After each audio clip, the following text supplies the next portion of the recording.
everyone, it's Henry Hyde, and I was asked by someone on Blue Sky to do effectively an unboxing video of a couple of sets that I just received from Wargames Atlantic. And so this is just a really quickie, off the cuff, totally unrehearsed video up in my attic space, affectionately known as the Luftwaffe.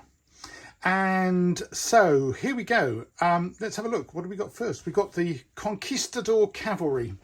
My hand's going to be appearing. Of course it is. You can see that's the end of the box, the long side of the box, and the back of the box, which has got illustrations of various ways of assembling these troops. And of course the Conquistadors are the Spanish troops who went over to South America and took on the Aztecs and so forth. And so there's lots of possibilities there, but also of course just the look of them, these could easily be used as European kind of light cavalry types, Stradiots I think they might be called, if I'm thinking right, in the Italian wars, that kind of stuff. So they are kind of mid-Renaissance era, looking about right for the period of about what, sort of 1550 through to about 1650, that kind of era, if you're thinking in historical terms. Anyway, let's have a look. That's the box. I designed these boxes, by the way, which is why I got sent them. So let's open the box. I haven't done this yet. This is literally completely new to me as well. So a whole bunch of sprues. Let's pop that over there so that you can be reminded what we're looking at. Okay, so we've got 1, 2, 3, 4, 5, 6, 7, 8, 9, 10, 11, 12 sprues in the box. So that's good value.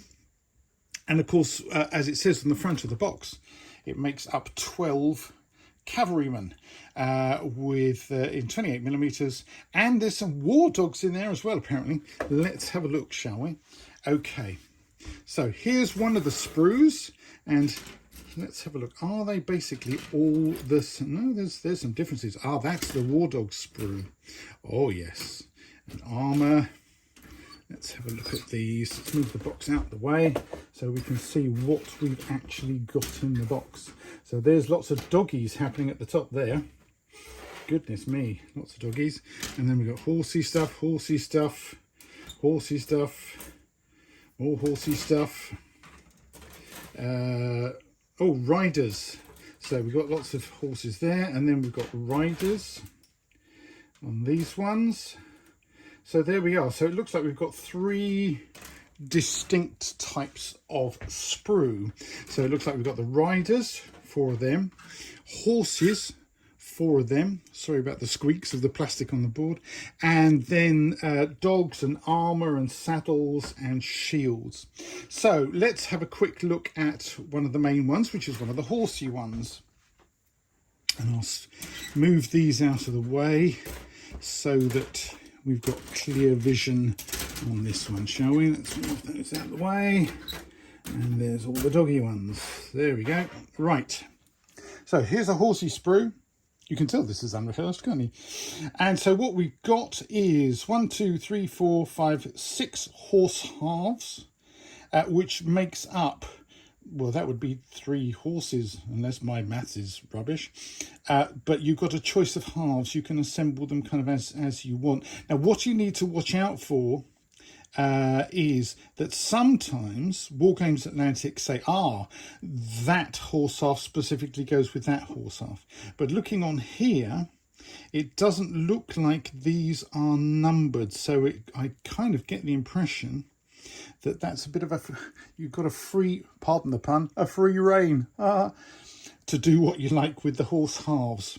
So you've got, as I say, 1, 2, 3, 4 horse heads potentially to match up to what would be 1, 2, 3 complete horse bodies, 3 saddles, okay, and 1, 2, There's got to be another tail. Oh, there we are. There's the other tail. 3 tails. So you've got some choices just on the horse sprue there for making up 3 horses. And because there's 4 sprues, 1, 2, 3, 4 sprues, there's your 12 horses that they're talking about. But you can make them with, you know, whatever variations you like, which is great. And they've got this neat system, Wargames Atlantic. If I bring this a bit closer, you might be able to see that the reins are moulded in with the horse and neck, so that you don't get that ghastly kind of effect of reins that you do on some other manufacturers' figures. I won't mention any names. So some really nice looking horses, and they're very nicely proportioned, aren't they? I quite like the Wargames Atlantic horses. Some manufacturers provide us with horses that bear little relationship with their natural cousins, but these look really nice and look like they're going to be easy to assemble. I've made lots of Wargames Atlantic horses before, so out of experience I'll say they're going to be easy to assemble. So there you go, that's the horses sprue, looking really good, and you've got enough to make 12 complete horses with a couple of heads left over for your spares box. How about that? So that's the horses. Let's have a look at the riders. Okay, so what we've got here is bodies and legs together, and we've got various extra arms for creating whatever poses you like, and we've got various arms holding lances, which are very appropriate for the period. We've got some, can you see, holding a sword, so that's very nice. We've got something else that they would have used in this period, probably would have been pistols, but I don't see any pistols here, but I bet there's some in the other box that we're going to have a look at. So bodies, arms, some empty arms, sort of rein arms, some holding swords, some holding lances. That's a nice selection again. So there you've got 1, 2, 3 complete rider bodies. And of course in here we've got, yes, plenty of arms for variations there. Lots to play with is what I would say, and with different styles of clothing, some of them with sort of very much kind of Landsknechty, Renaissance-y puffed sleeves, some of them with more smooth sleeves. That's a very nice selection there. I like that a lot. So there's your riders, and then we come to the final sprue type, which has got, lots of heads. Lots of head variants going on there. We like that. And we've got some more saddles by the look of things. Yes, more saddles. These very medieval / Renaissance-y with pronounced pommels to keep the rider in place, particularly if they're lance armed. Of course, that would stop them being unhorsed, because if you actually hit something with a lance when you're charging, that creates quite a big impact and force, which can shove you backwards off the horse, as well as doing damage to the person that your lance has hit. So that's why they had saddles of that kind of style back then. A really nice variety of heads here with different types of headgear, some with that classic sort of Spanish Mauryan headgear, some of them with just steel caps and so forth, some of them with what look like they might be kind of semi-closed helmets of the almost lobster tail type. Let's have a look around the back here. You can see bassinet-y types as well. Very nice. Some spare weapons, swords and so forth. And these wonderful shields. So you've got the nice round shields, which are very common, but also you've got these wonderful kind of more heart-shaped shields with the tassels on, which is very reminiscent of the Reconquista era of El Cid and that kind of thing, and some Arabic nations like El Andalus, that kind of thing. So that's a really interesting variation of shield there. And then up the top we got some dogs. How about that? Dogs of war. So there's a couple of halves, so that makes 2 dogs. So 1, 2 dogs on that sprue, and since you've got 4 sprues, that makes you've got 8 dogs. How about that? 8 war dogs, which would obviously be really interesting in a game, particularly in a skirmish level type game. I'm not sure how we would cope with them in a big battle game, but certainly in a skirmish level game, having dogs of war to chase after people who are trying to get away, well, that would inconvenience them quite a lot, wouldn't it? So there we are. So we've got a really nice variety of stuff with plenty of spares, because there's 1, 2, 3, 4, 5, 6. So you've got 4 lots of 6, 24 shields to choose from. So you could do all your 12 cavalry with one type of shield or a mix of shields. That's a really nice touch. I like that. Plenty of heads to play around with, loads of heads with different headgear and helmets and stuff. In fact, there's heads even underneath my finger there. Look at them. Oh, heads everywhere. Loads of variety. So for those of you who like kind of kit bashing and that kind of stuff, lots of variety. So I would say, because these boxes go for what, 25 quid, something like that. That's phenomenal value for money. So well done, Wargames Atlantic. That's the Conquistador Cavalry. So shall we have a look at the Renaissance Heavy Cavalry? Let's put these out of the way. That's Conquistadors. Let's put the horses out. And all the riders. So that's them out of the way. So the next one we're going to look at is the Renaissance Heavy Cavalry. Whoa, look at that. And look how deep this box is. That's huge. So if we take a Conquistador box, which is that size, look at the Renaissance Heavy Cavalry next to it. Wow. Let's see what's inside here. So, open the box. Wow, that's a lot of sprues in there. Wow. Okay. We get some big sprues and some little sprues. So let's put those. That's the Renaissance Heavy Cavalry box into shots just there, like so. Okay. Wow, lots of sprues. So first of all, we've got a couple of big sprues of this kind, bits of rider and weapon and some bits of armoured horse head and chamfrons. This is the armoured bit that would go around the front of the horse. And wow, what a lot of stuff on there for the riders. That's tremendous. And as I thought, as I suspected, here we've got some arms with pistols.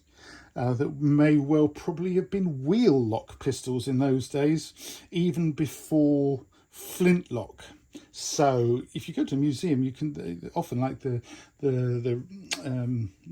National Army Museum in not National, the Royal Armouries rather, in Leeds, they've got a fabulous collection of Renaissance firearms, including these amazing and beautifully decorated wheel lock pistols. These were like the Rolls Royce of pistols of their day. So that's the riders. Lots of lances, pistols, crikey Moses, arms carrying things, arms with swords.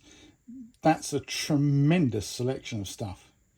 Absolutely tremendous. So that's that big sprue. Then there's some other, there's more of the same. So there's 4 of these big sprues with that selection of stuff on. Okay. So that gives you, let's count up how many riders. So there's 1, 2, 3, 4, 5, 6, 7, 8, 9, 10, 11, 12, 13, 14, 15. There's actually 16 bodies, okay, for you to choose from to make your 12 cavalrymen. And each of them has got 3 horses' heads. So that's 4 3s to 12. So that's where you get your 12 horses from. So then, here we go, we're on to horses and saddles again. That looks quite familiar, doesn't it? So 1, 2, 3 horse bodies, but 4 more horse heads per sprue. You're getting a lot of choices for horse heads in these sets, aren't you? Fantastic, look at that. And then all the saddles, more saddles again. So that's a tremendous selection. Look at that. Wow. Okay. And then we come to, we've got some war dogs again. So you can build an entire kennel of war dogs. So I can see that this sprue with the war dogs and shields on, should you wish to use them, and more saddles, and loads and loads and loads of heads, including, obviously, this is where the more heavily armoured ones come in. That sprue is, of course, the same by the looks of things. Where is it? Let's bring back the Conquistador Cavalry one. Oh, look, that's basically the same sprue as in the Conquistador Cavalry. They are obviously related because this is, you know, very much a Spanish-looking kind of cavalry setup. But of course could be, you could say they're Italianate or even Germanic when we start talking about the Renaissance heavy cavalry. And if you're wondering about the pistols, I mean, you may already know this, so forgive me if I'm teaching Granny to suck eggs, but during the Renaissance period, cavalry was in sort of a state of flux because battlefield tactics had started to be dominated by pike-armed infantry. So very, very difficult, virtually impossible for cavalry to charge them normally. So what some of them did, and as you can see on the box art here, they started using pistols to try and shoot their way into enemy, particularly enemy infantry formations. And they would do a tactic called the caracole, which is where a load of them would ride up to fairly close to the enemy, excuse me, but beyond spear point, blast with their pistols, and then trot back to the rear of their formation to reload, whilst the next rank of cavalry went up to the infantry, blasted away. So they would try to shoot their way in to the enemy infantry formations.